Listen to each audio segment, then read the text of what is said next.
Hi, I'm Mark Liebman. I'm a retired Navy captain, naval aviator, and a helicopter pilot who flew combat search and rescue most of my career. I'm also the executive producer of the documentary Leave No Worry Behind, the untold story of HC-7. We started this project because HC-7 is a unique squadron in Navy history.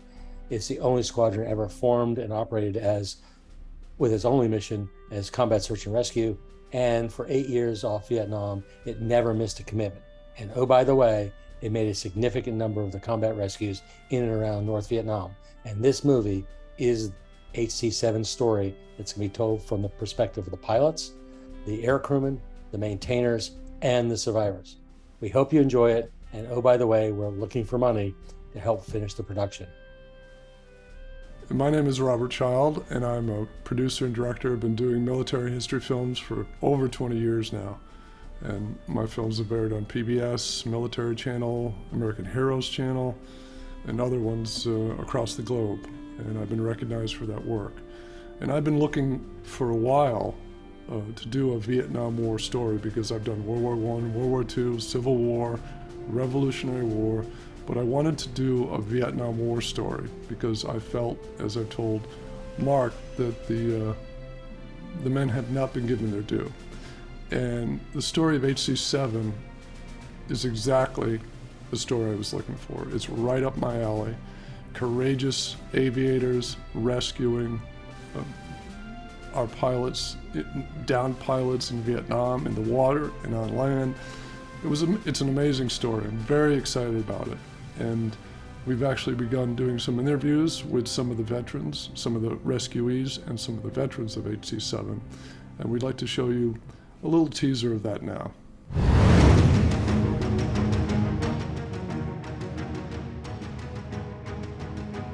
So we were sound asleep at 2 o'clock in the morning when I got the word that a pilot had been shot down close to North Vietnam, and you got to launch as soon as possible. And so we did that. We scrambled out to the helicopter. I got a brief from the ops people on the ship on where he's located and the situation at the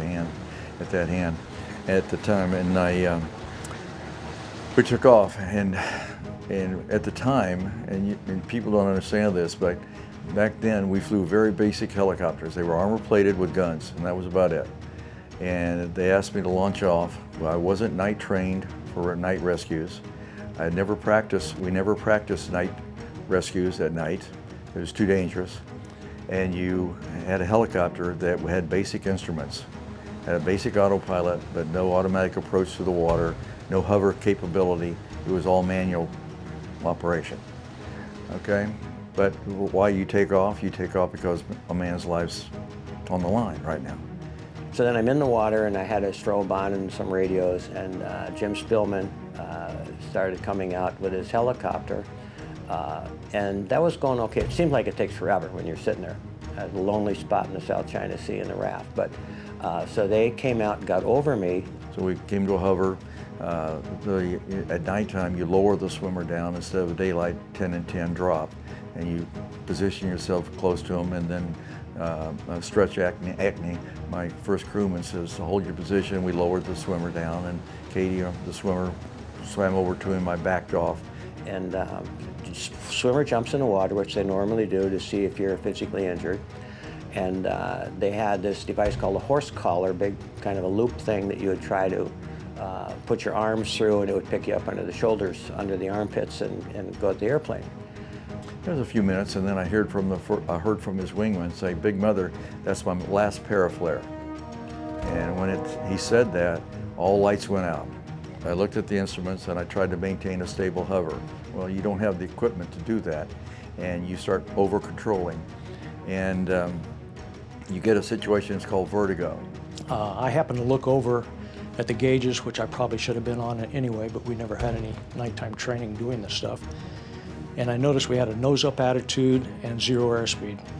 During this time I'm doing this, thank God, I give my credit to my co-pilot and my Stretch, the guy in the back. The air crew and I at the same time decided we need altitude immediately. They said, altitude, altitude. When they did that, the helicopter was backing down and toward the water, and the tail rotor was just a few feet off the water. So we pulled the collective as hard as we could. Pulls up to his armpit, and we went straight vertical for about 200 feet. And the helicopter flew away. And I looked at the guy in the water and I said, "Where are they going?" He said, "I don't know."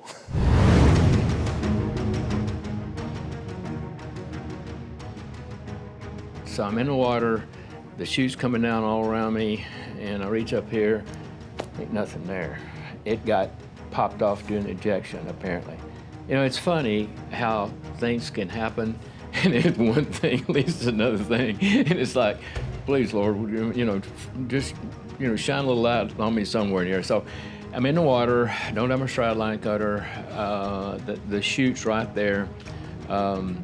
I've always been told 30 minutes is about it for a chute, and they'll after 30 minutes the chute will sink, and you're soon to follow it. After about 20 minutes, I hear a helicopter, and I'm thinking, okay, it's looking good. Well, it was AC-7 doing their job. My chute was about gone. I mean, it was a matter of, I'd say, maybe 10 minutes at the most before I'd been gone with my chute. And then they dropped the line down and picked me up and put me in a helicopter, and I breathed a sigh of relief. And they had my RO in there too, and one of the crewmen offered me a cigarette, and I'd never smoked a cigarette in my life. I said, "Yeah, give me a cigarette." And I said, "We need this cigarette." I wouldn't be here right now. I mean, I owe my life to those guys. What can I say? Helicopters are good folks. They save you.